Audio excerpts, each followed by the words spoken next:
Now, can I be real, absolutely real, just 100% for a second?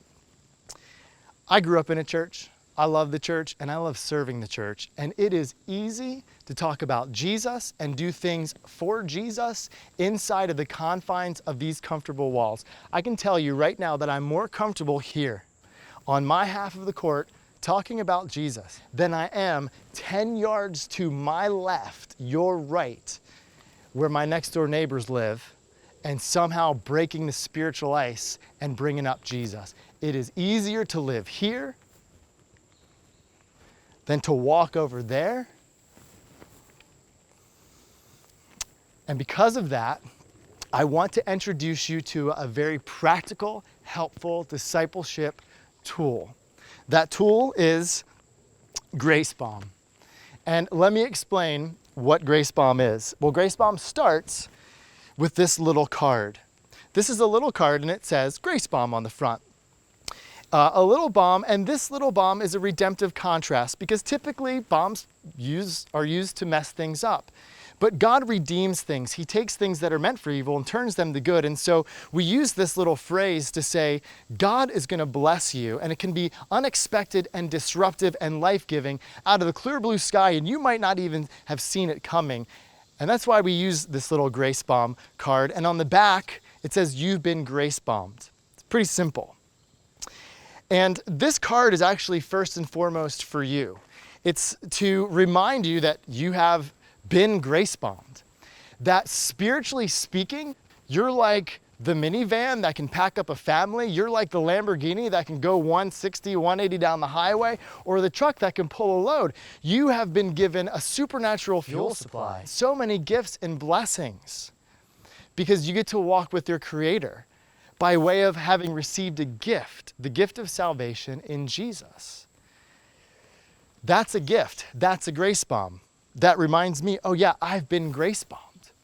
And it also reminds me, I have neighbors, because this is an icebreaker for your neighbor. And here's how this works, very practically speaking. This card accompanies your investment or your gift or your act of intentional kindness. This card goes along with that, whether it's your time, your treasure, or your talent. Now, from your neighbor's perspective, this is a no strings attached operation. They were loved out of the blue. They received a gift or your help or something. But then when you pass along the card, what you're allowing them to do is you're allowing them, if they're interested or intrigued, to be pointed to the source of your kindness, Jesus himself. This coincides with a very simple little website that says GraceBomb is just the tip of the iceberg of when it comes to God's personal and soul-satisfying love for them.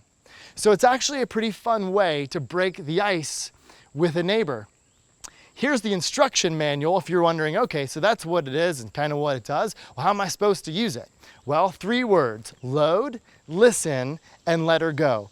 Loading is simply having these cards on you. It's the mentality of being prepared and being aware of your neighbors, that perhaps God might have something for you to do and you might actually need a card. And I will admit, some days I leave the house, I see the cards, I do not take the card because I don't even feel like engaging people about Jesus at all. I want to go to work and do my little thing and stay in my bubble, and I don't want to leave my bubble, and I'm working on that. But when I take my cards, it's actually a decision to be prepared. I feel more like a missionary when I'm loaded. And then here's the second step. We listen. As we go about our everyday walk of life, whether it's Monday at the volleyball game, Tuesday on the soccer sideline, Wednesday in the cubicle, or where I take my lunch break, or I'm sitting in a coffee shop, it's listening and being prayerful for those still small promptings where God might tug on our hearts or nudge us to interrupt a neighbor's day in love. And then third and finally, we do what light does. Light has to activate, light has to love, and we let her go. We let her go by getting out of our comfort zone and making that investment, whether it's our time, treasure, or talent, into our neighbor. So that's how it works. Load, listen, let her go. We are grace-built people meant to grace-bomb people, and receiving a taste of grace can be a game changer for our neighbors. Case in point, about 2 years ago, right here, in that driveway, I got home from a long day of work. And Scarlett, at that time she was 7 years old, she runs up to the car and she says, pulls her little head over in the window, Dad, can you take me on a daddy-daughter date? I was like, oh, Scarlett, I really feel like taking a nap right now. But she won me over because admittedly, she's got me wrapped around her little finger. And we had about an hour and a half before Kristen and I would take all the kids to kind of like a midweek Bible camp called Awana. It's actually a fun little life hack. Parents out there, you can drop your kids off for a couple hours and maybe you hit a date night. I don't know if that's how the church had intended it, but that's what we did that night. So I took Scarlett personally out to McDonald's. And then she said, as we're in our way in and just leaving the car, she said, Dad, we should grace bomb somebody. And I wanted to fan that little faith in her. So I said, okay, Scarlett. So I went back and I actually went back to the backpack in the car. I happened to have 3 Grace Bomb cards and I put them in my jeans pocket. We went in and it was fun. We were just catching up on the highs and lows of life as a first grader and her dreams of being an Olympic gymnast. And when we left, we grace bombed some neighbors. It was an elderly couple ladies and they were in the line behind us and we paid for their meal. So first grace bomb away. That was an anonymous grace bomb. And maybe your grace bombing adventures might need to start anonymously, and that's okay. Still a fun thing to do. These gifts are no strings attached, and so it's kind of fun. And Scarlett was wondering about how they might have received that. So we hop in the car and Scarlett then says, Dad, can I also grace bomb my Awana teacher later with a Starbucks gift card and a cake pop? I said, okay, Scarlett. So we picked those things up, and now she was gonna have to deliver that second grace bomb on her own. And then we dropped the kids off. And then it's kind of like, okay, parent wind down. Kristen and I get a spot out on the back patio of our favorite barbecue place called Chad's Barbecue. And the lights are twinkling that night. It was a really fun night outside. And our server comes up and she says, oh, you know, the last couple who sat here outside, they left without paying their check. And Kristen looked at me and I looked at Kristen and she kind of had like a twinkle in her eye. And I thought maybe that was because I was looking handsome that night. But then she said, no, I think we should grace bomb our waitress. And then I quickly agreed, yes, we should grace bomb our waitress. And so we did. So on the way out, we left the check, we paid for our check, and then we put an extra amount in that would cover the amount of the people who left with a little note of encouragement and the last grace bomb card that I had on me. And we felt good. You know, we felt like we were walking in our purpose doing that. And we left. And as far as I could tell, that was the end of the story. But about a month later, when I went in to Chad's Barbecue to pick up my to-go order of wings, which is a regular occurrence, I went in and for the first time ever, I met Chad. And Chad's the owner, the maker of the special sauce. And then I met his wife, Christy. She came right up and she said, hey, that was a really cool thing that you did for our server.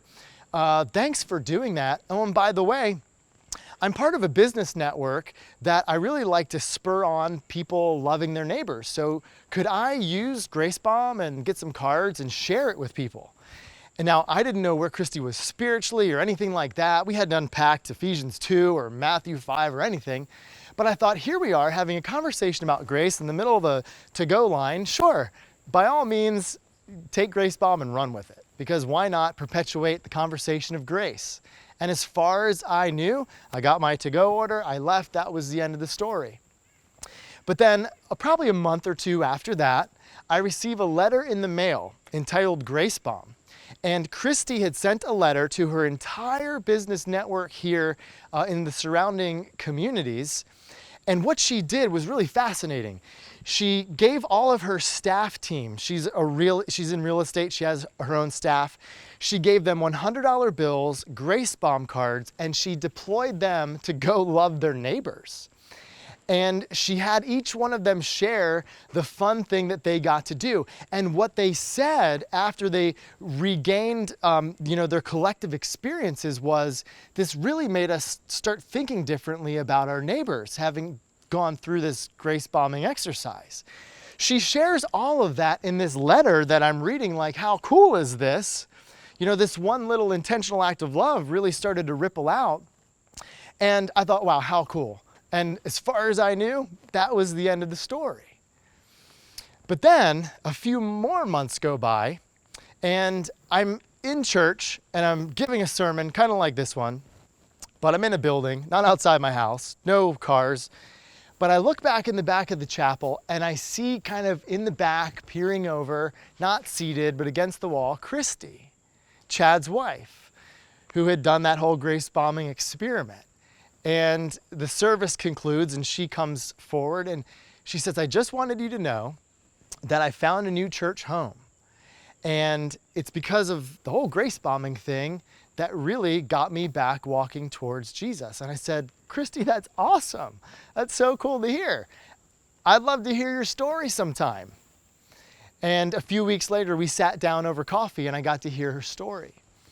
So about 20 years prior, Christy was a part of a small group of young adults who had started going to a youth group at a church. And she was interested in God and starting to move towards Jesus. But then tragedy struck that group of friends when a guy named Charlie was tragically killed in an act of gun violence in the middle of the night at a Dunkin' Donuts in Maryland. And it broke her heart, and the group of friends began to disband. And she started to ask questions. God, are you even there? God, do you care? Like, how could you allow a good, bad thing happen to this good person? Then, to put the nail in the coffin, a couple years later, Christy gets married, full of hope and positivity, encouragement about what the future is going to hold, because her parents had been married for a really long time, and she was expecting a long and enduring and fun marriage, but then she got the wind knocked out of her sails by an unforeseen divorce. And at that point, she just turned away from God and did not talk to him for 20 years, until about the time a little girl ran up to her dad's car one Wednesday night and ultimately said, Dad, we should grace bomb somebody while we're out. And it was really sweet.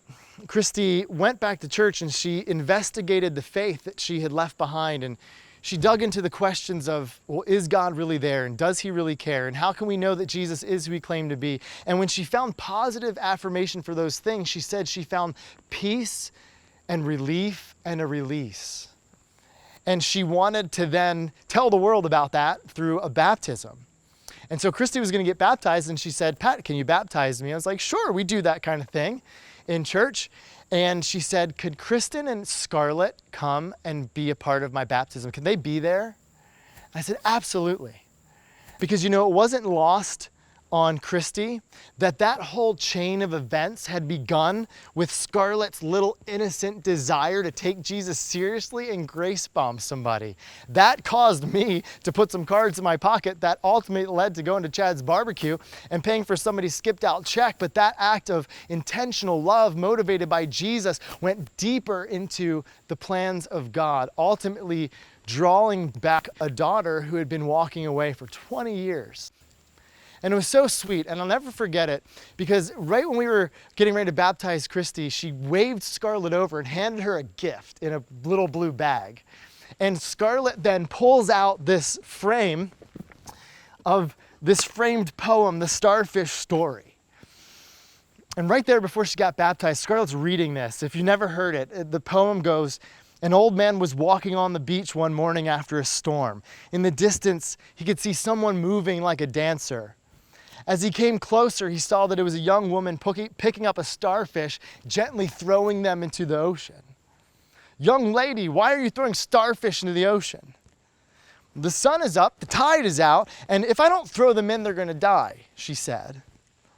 But young lady, don't you realize that there are many miles of beach and thousands of starfish? You cannot possibly make a difference. And the poem ends by the young woman listening politely, bending down, picking up another starfish, throwing it into the sea, and saying, well, I made a difference for that one. And with that inquisitive little grin, Scarlett looks up and Christy says, I was like the starfish and you're like that little girl. And it just goes to show you that sometimes taking Jesus seriously in what seems to be something simple or everyday can dive deep into the plans of God, bringing a joy that no one saw coming. And I can tell you, I was overjoyed.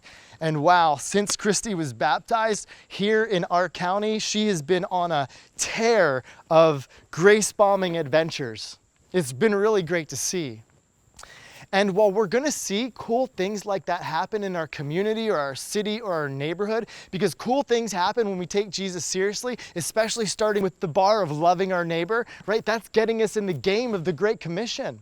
We see this high and lofty goal of making disciples from here to the nations, baptizing and teaching, and that seems so far away, but we put on our training wheels, we get our Grace Bomb card out, and we start getting on the road towards that and strengthening those faith muscles that perhaps some of us have never even worked out before. And that's the proposition. The proposition is when you make grace bombing a habit in your life, you will grow spiritually. Why? Because your awareness of your neighbors is going to grow. Because your prayer life is going to demand to be grown because you're stepping out of your comfort zone. And there's a gap in between knowing the right thing and doing the right thing. And that can be filled with meaningful prayer that's also going to strengthen you to carry out your purposes and walking into those good works that God has prepared in advance for you. More than that, your discernment on what God's trying to say to you is going to grow. Listening to the tug and the nudge is becoming better aware of the Holy Spirit's guidance in your life, and that's going to get stronger. You're going to get stronger in your giving, in your stewardship, realizing that God owns it. I'm just managing it. And wow, it's fun to bless people. And God doesn't want me to go broke blessing people. And so therefore, I'm going to have to grow in my overall stewardship so that I can be extravagantly generous. And while all of this is happening, we're going to be growing in our witness for Jesus, because the more time we spend outside of our comfort zone, the easier it is to live there.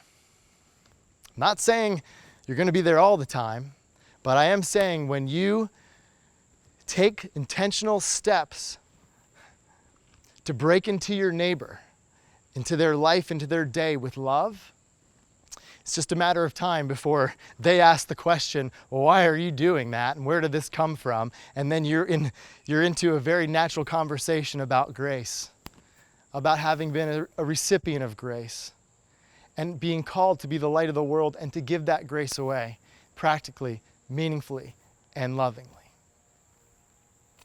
So before I close in prayer, I would actually like you to do two things. Number one, I'd like you to load, listen, and let her go. I'd like you to experience some of the adventures of grace bombing. And if you need more ideas, just go to GraceBomb.org. We share the stories there. And I actually would love to hear yours, because Hebrews 10:24 tells us, let us consider how to spur one another on to love and good works. And so we want to hear how God is leading you, how you used your time, your treasure, or your talent in a manner that surprised your neighbor with love. Because if you were led to do that, maybe somebody on the other side of the country can be inspired by what you did. And so I'm going to ask you to share some of your adventures with us. You can share right there on GraceBomb.org too. And it's not about bragging. It's not about boasting. It's about spurring us on how God is leading you. So that's the first thing. Let's have some adventures. And the second, real quick before we pray, is to take 30 seconds right now to listen. 30 seconds to quiet your heart, to still your mind, and to consider or even think about your next door neighbor, person at your bus stop who is across from you in the cubicle, your barista, or the person who's behind you in line. Ask the Lord to bring those people to mind, because perhaps, just perhaps, they might be the neighbor who's intended to be the recipient of your obedience to Jesus. So take that 30 seconds now.